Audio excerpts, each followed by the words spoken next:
दोस्तों, बिहार में एआईएमआईएम की लोकप्रियता कैसे इतनी बढ़ गई?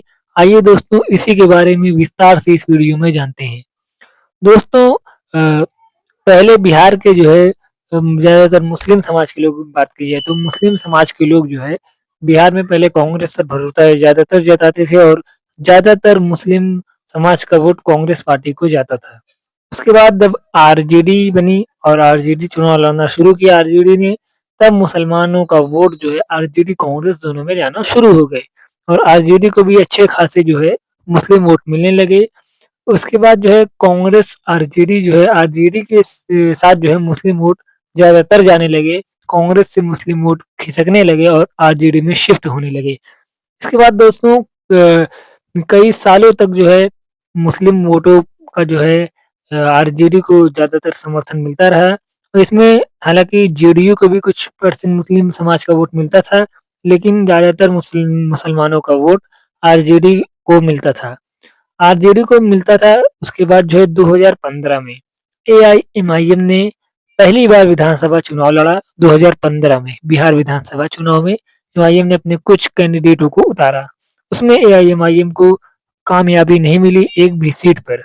उसके बाद साल 2019 एआईएमआईएम ने किशनगंज लोकसभा सीट से अख्तरुल ईमान जो कि एआईएमआईएम के प्रदेश अध्यक्ष हैं, उनको उतारा। लोकसभा इलेक्शन में एमआईएम के कैंडिडेट अख्तरुल ईमान को 2,95,000 वोट मिले और वो तीसरे नंबर पर रहे। इस चुनाव में असदुद्दीन ओवैसी साहब जो कि एआईएमआईएम के राष्ट्रीय अध्यक्ष हैं, वो जो है अख्तरुल ईमान साहब के लिए खूब प्रचार किए वो और बड़ी-बड़ी जनसभाओं को उन्होंने संबोधित किया, जिसका इफ़ेक्ट देखने को मिला और बिहार की किशनगंज की जनता ने अख्तरुल ईमान को 2,95,000 से ज़्यादा जो है वोट दिए। उसके बाद किशनगंज विधानसभा सीट पर उपचुनाव हुए, जिसमें एआईएमआईएम ने अपने कैंडिडेट को मैदान में उतारा। वहीं से जो है एआईएमआईएम की बिहार की राजनीति में कामयाबी का सिलसिला शुरू हुआ। उस उपचुनाव में एआईएमआईएम के कैंडिडेट कमरुल हुदा को जो है जीत मिली और उन्होंने बीजेपी के कैंडिडेट को हराया। ये पहली बार था जब एआईएमआईएम का बिहार में विधायक बना था और सिर्फ पहला विधायक जो है एआईएमआईएम का किशनगंज विधानसभा सीट से उपचुनाव में बना था। उसके बाद साल 2020 के विधानसभा चुनाव में एआईएमआईएम ने कई सीटों पर अपने उम्मीदवार उतारे। लगभग 20 सीटों पर एमआईएम ने अपने उम्मीदवार उतारे बिहार विधानसभा चुनाव में। उसमें एआईएमआईएम को 5 विधानसभा सीटों पर जीत मिली और ये एआईएमआईएम के लिए बड़ी कामयाबी थी बिहार में, क्योंकि तेलंगाना के बाद महाराष्ट्र में एमआईएम को 2 विधानसभा सीटों पर जीत मिली थी 2014 में।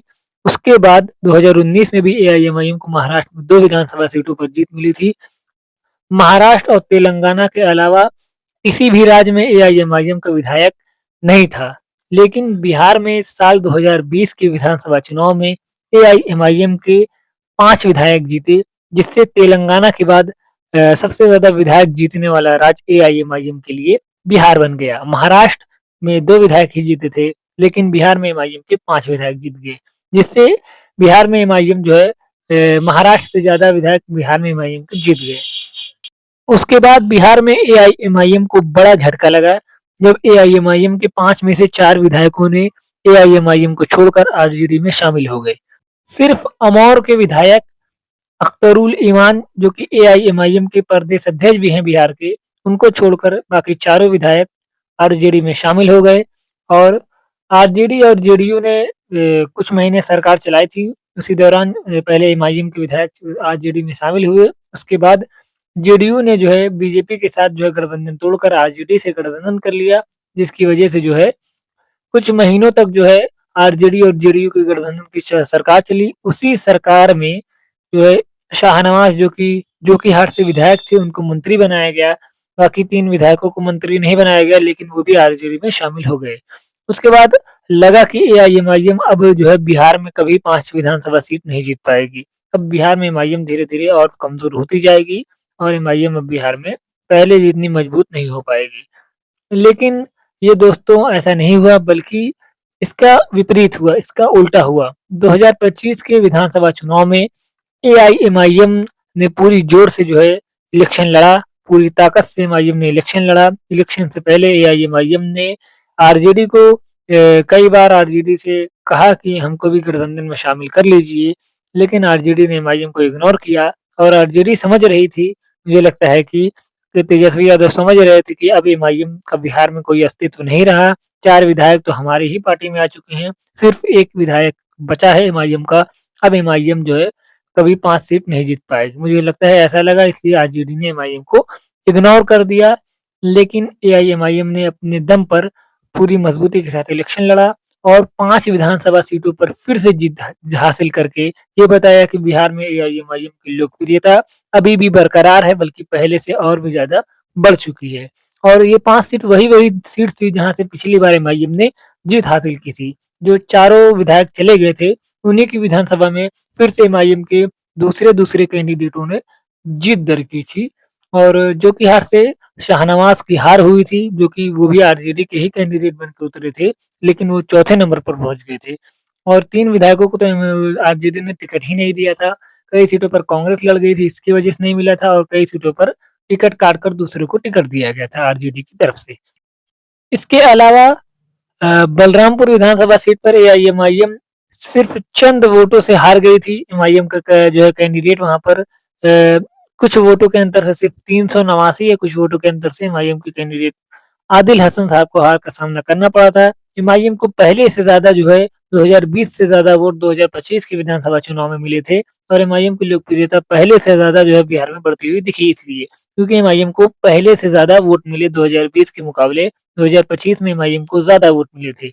इसके बाद अब जो है एआईएमआईएम की ताकत को देखकर राज्यसभा चुनाव में जो है आरजेडी के नेता तेजस्वी यादव को जो है एआईएमआईएम की दावत-ए-इफ्तार में आए और वो जो है एमआईएम के विधायकों के साथ उन्होंने दावत-ए-इफ्तार किया। क्योंकि एमआईएम एक बड़ी ताकत के रूप में बिहार में उभर चुकी है और एमआईएम का समर्थन पाने के लिए जो है आरजेडी के नेता तेजस्वी यादव को एआईएमआईएम के ऑफिस में आए वो और एमआईएम के विधायकों के साथ जो है अख्तर उल ईमान साहब के साथ, प्रदेश अध्यक्ष जो कि हैं एमआईएम के, उनके साथ उन्होंने दावत-ए-इफ्तार किया।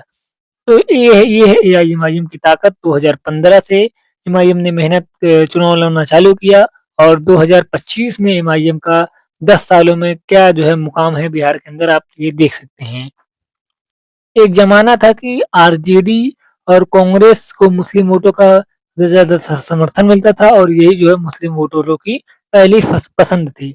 लेकिन अब बिहार में एक पार्टी एआईएमआईएम नाम की है, जो कि मुस्लिम, दलित और आदिवासियों के लिए लड़ती है और जो है ये मुसलमानों, दलितों की जो है पसंद धीरे-धीरे तेजी से बनती हुई दिख रही है। दोस्तों, इस पर आपका क्या कहना है? आप कमेंट में लिख सकते हैं। वीडियो को लाइक करें, चैनल को सब्सक्राइब करें, बेल आइकन ज़रूर दबाएँ ताकि आने वाली हमारी हर वीडियो आप तक सबसे पहले पहुँच सके।